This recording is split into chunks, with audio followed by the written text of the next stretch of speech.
forgetful, but you always remind me. You're the only one who brings me peace. You're the only one who brings me peace. So I come, Lord, I come, I come,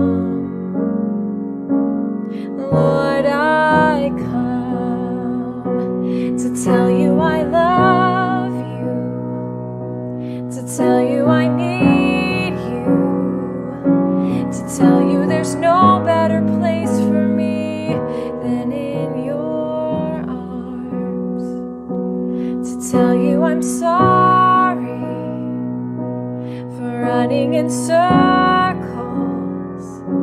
for placing my focus on the waves, not on your face.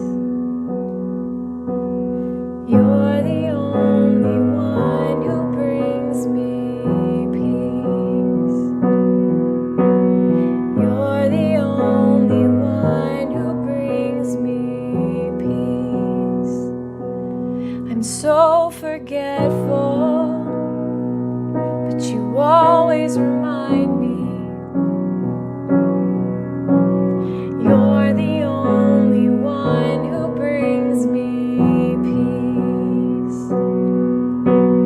You're the only one who brings me peace.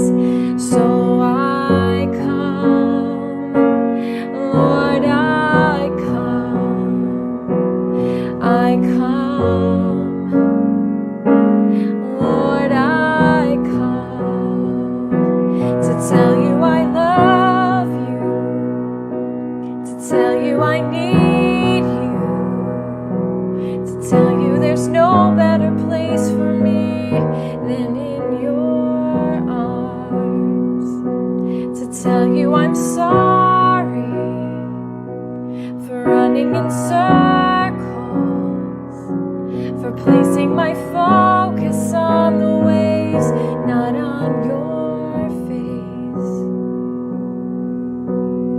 You're the only one who brings me peace. You're the only one who brings me peace in the storm.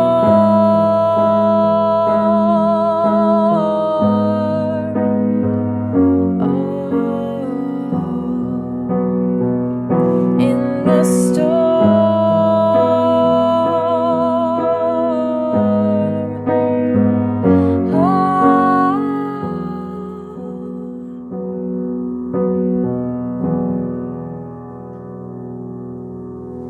I'm so forgetful, but you always remind me. You're the only one who brings me peace. You're the only one who brings me peace.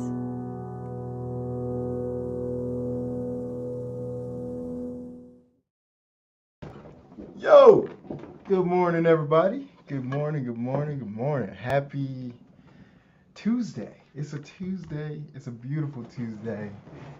So good morning. Let's say hi, Vivian. Good morning, Chuck. Good morning, Dave.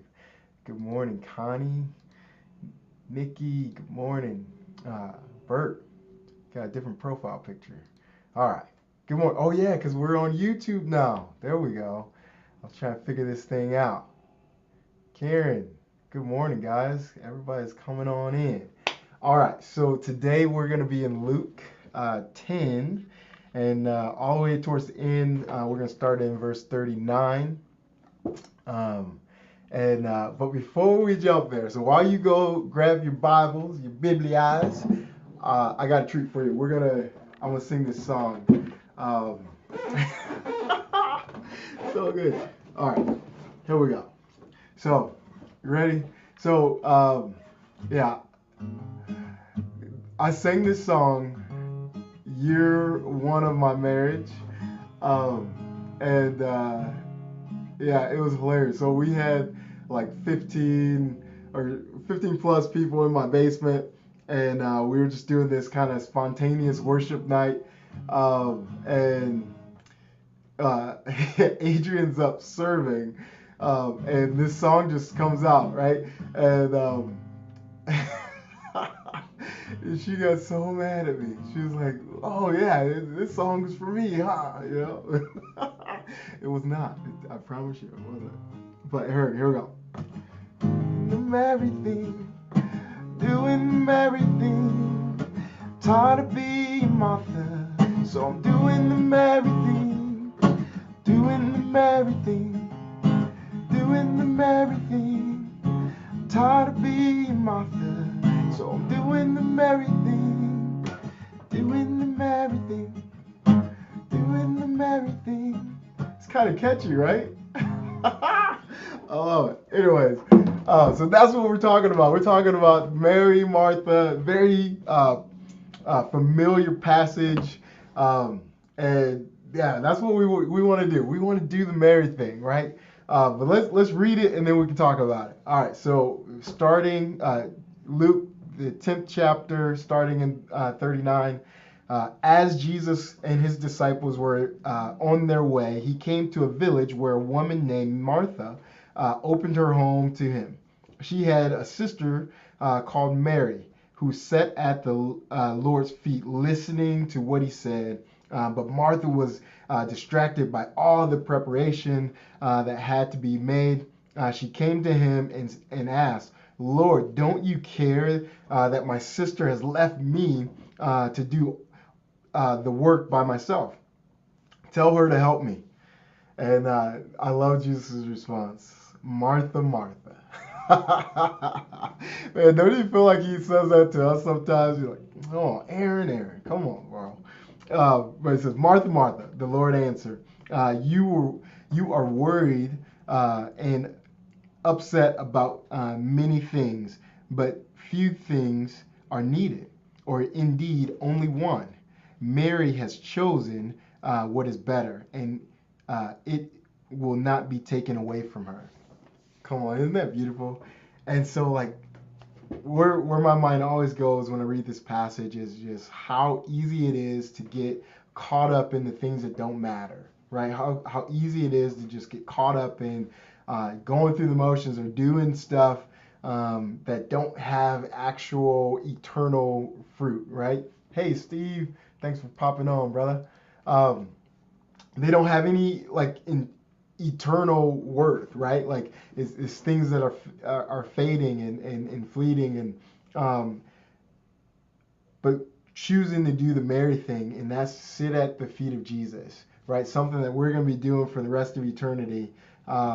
Like that there's value in that. There's value in being in his presence and spending that intimate time with him, right? Like could you imagine that? Could you imagine like if we lived back then and Jesus was in your home, right? And he was speaking, right? And we know that man, he's only going to be here for 3.5 years. Like, would you be worried about doing the dishes and how tidy everything? Like, no, you would just be sitting at his feet. Like, whatever is coming out of his mouth, like, I want to hear it. I want to hear it.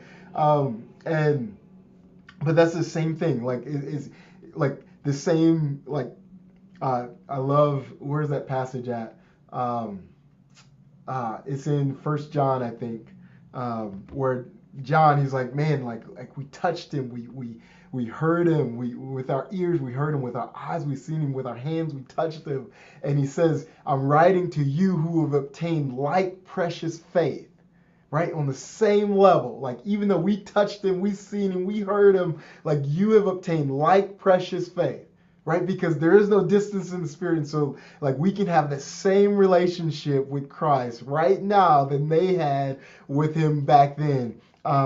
And so often we forget about that, and we get caught up in the busyness of life, and we get caught up in just going through the motions, and we fail to remember, like, man, we can spend time with the creator of the universe, right? Like we can invite him into moments where we can't figure something out, or we're down, we're out, or actually like we're having a great time, right? And we fail to invite him into these moments, and we fail to realize that we have access to the King at all times, right? Like Jesus died and the veil was torn that we can enter in day and night, right? 24/7, 365. We can be in the presence of the Lord. And so my exhortation, my encouragement to you is stop being Mary, or stop doing the Martha thing, and become like Mary, and start paying attention to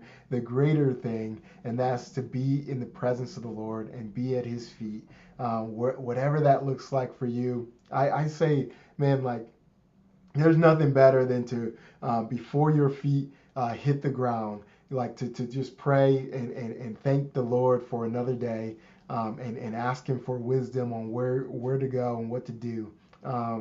And yeah, so I hope that is a blessing to you. I even do it one more time. All right, here we go. Let's go. Come on. Doing the merry thing, doing the merry thing. Tired of being Martha, so I'm doing the merry thing. Oh, that was a bad note to end on. Guys, be blessed today. I love you guys, and we will be right back here with my pops at 9 for some prayer. All right, love you guys. Peace.